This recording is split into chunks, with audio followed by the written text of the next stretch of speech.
Retro Rob's Gaming Videos. Hey, Rob here, and today we're going to unbox the Intellivision Flashback. As you can see, this particular one came from Dollar General. Hopefully I'll remember to reverse this video so that it doesn't look like it's backwards. I'm usually that smart, at least. Anyway, this is the box. Here's the front. And I really can't see it, so I hope I'm in frame. There we go. The side. The other side. The back. And here is all the games. This actually lists every game. This is a Dollar General exclusive. They give you something extra because you went into the Dollar General, which is kind of like going into a demilitarized zone. I don't like that store. I'm a Target kind of guy. I don't like Walmart, and I sure as hell don't like the Dollar General.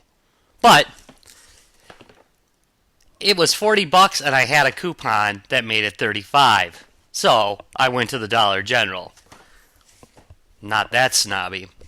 Okay, so what can we say about it? The Intellivision really doesn't get enough love in retro circles.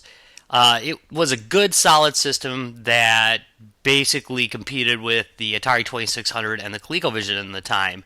And I had a couple of friends that really swore by these. And I have to say, some of the greater games like Microsurgeon and B-17 Bomber really could convince you. Now I'm going to tell you something really unfortunate. Microsurgeon, which is a wonderful game, it kills me. It's not in here. There is no Microsurgeon in this box. The good news is the IntelliVoice games are in here. So B-17 Bomber's in here. Bomb Squad's in here. And one that I didn't play, Space Spartans, is in here. Because my buddy that had an IntelliVoice did not have that game. I suppose you really want me to start unboxing this. I'll probably pick a couple games to show you. I have played with this a little bit. So this is like totally a fake unboxing, although I haven't unpacked the overlays or anything like that. But I did test it to make sure it works. And I have some comments to make. Here, by the way, is how it's arranged in the box. If you saw the ColecoVision, there we go. If you see the ColecoVision, it's essentially the same thing. Same type of packaging. It's good. It keeps it in decent condition, and it's not so ridiculous of a box, but it's a big waste of space. But it also looks somewhat attractive, other than the damn Dollar Store exclusive sign on it. I mentioned the Dollar Store exclusive game, right? It was baseball. Baseball. I don't hate baseball, by the way.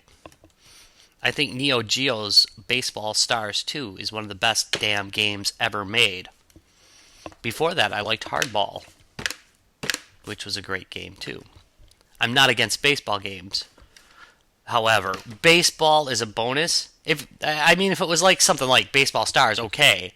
But just Intellivision baseball, no. Not a good bonus, people. Back to the drawing board.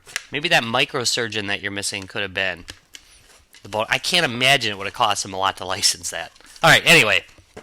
Here we go. Here is the device itself. And as you can see, I don't know if you can see it, there are quality control issues here. If you look at the decal, and by the way, this is they're closing out on these, apparently.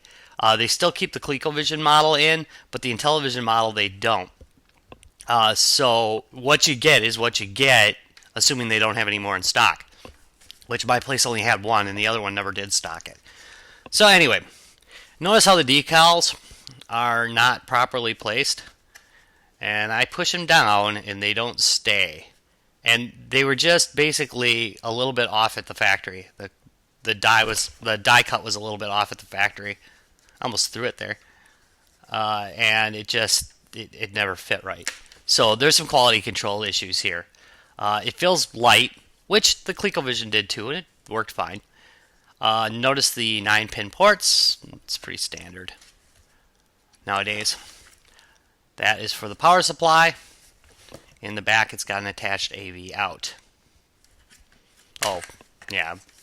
power and reset are the two buttons on the front. So basically, that means you need to keep the console itself near to you when you're playing because you're going to need the reset button at the very least. Alright, controllers. There are two included. Now, I could not confirm the next piece of information I'm going to say, so I'm doing this from memory, and my memory is not the best. I am pretty sure, though, that these controllers are designed after the second version of the controller, except these are brown instead of white.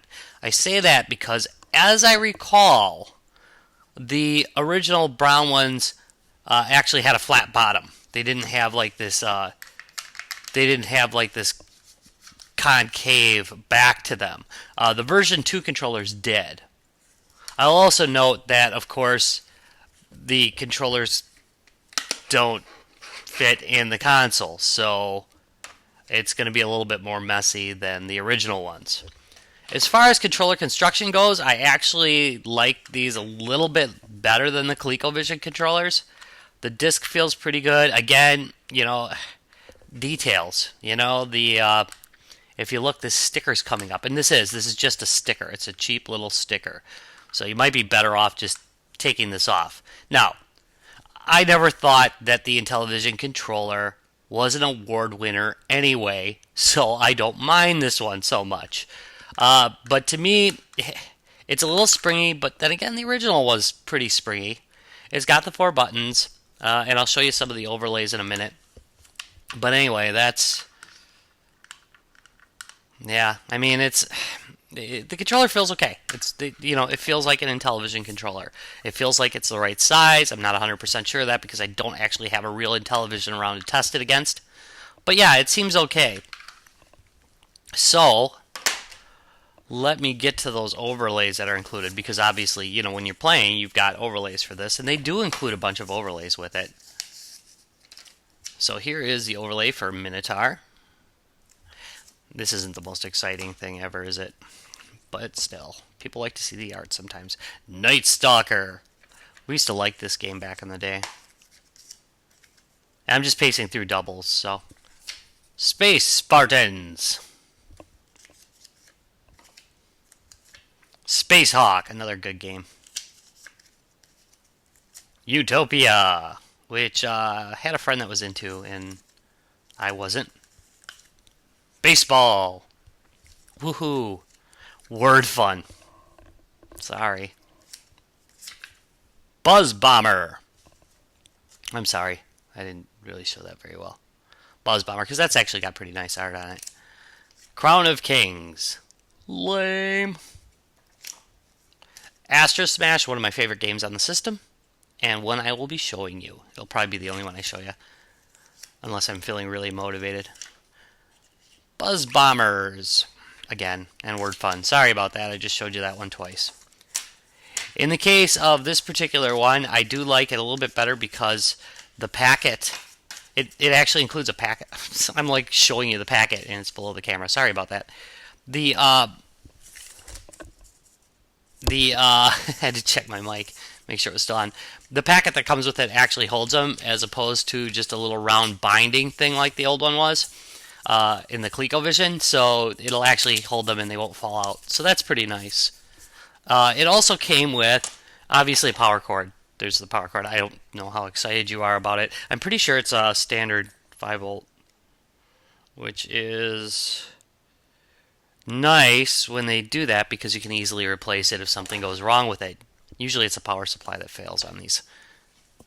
So here's the manual. And as usual, Act Games does a pretty good job with these manuals. They usually describe everything really well. It's in decent English. Hey, yeah, where's this? Did I show the pro wrestling one? I was playing pro wrestling and it didn't have the overlay for it, I didn't think. Huh. They show it in here, though.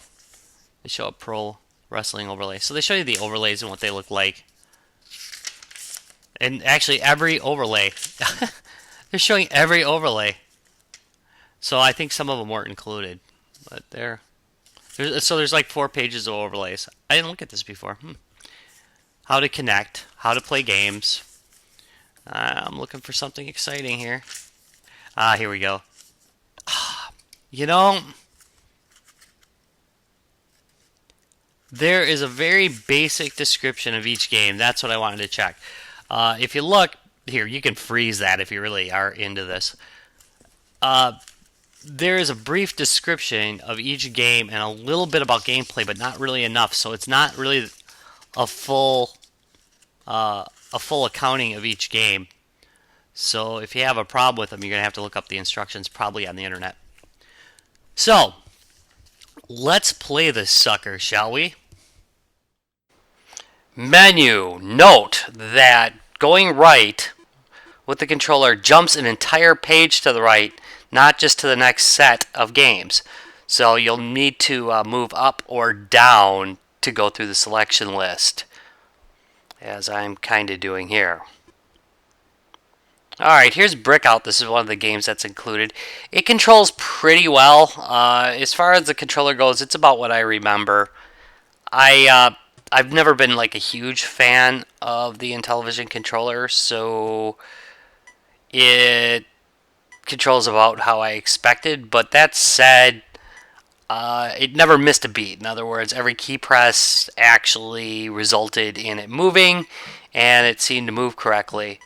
By the way, did the original game have this kind of like issue with the ball? Can you see how it sometimes just skips through a block? Anyway, it'll do that a little bit more here.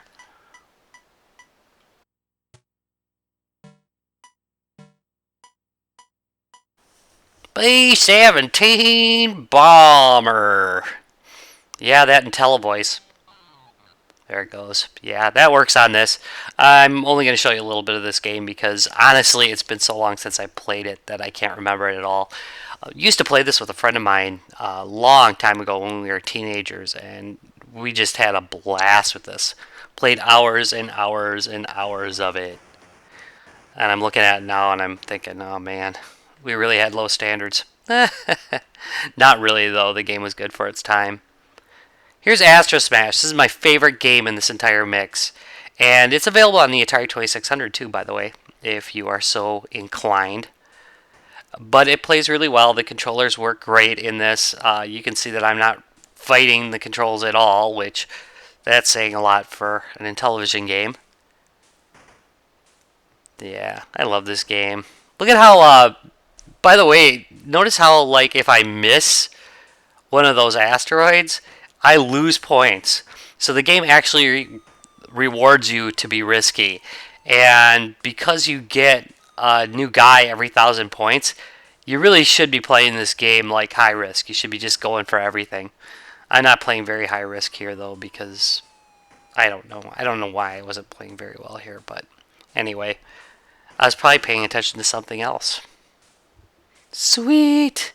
The background color changes every couple levels, by the way. That makes it really exciting.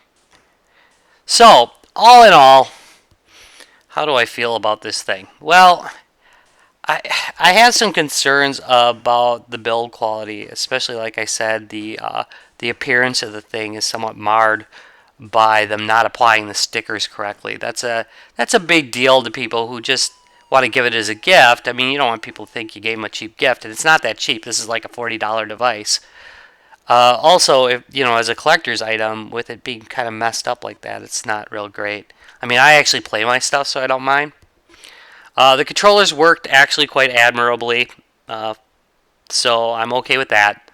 All in all, I'd say, you know, if you're an Intellivision enthusiast who really misses the device and you don't want to shell out for a real one, this is the way to go.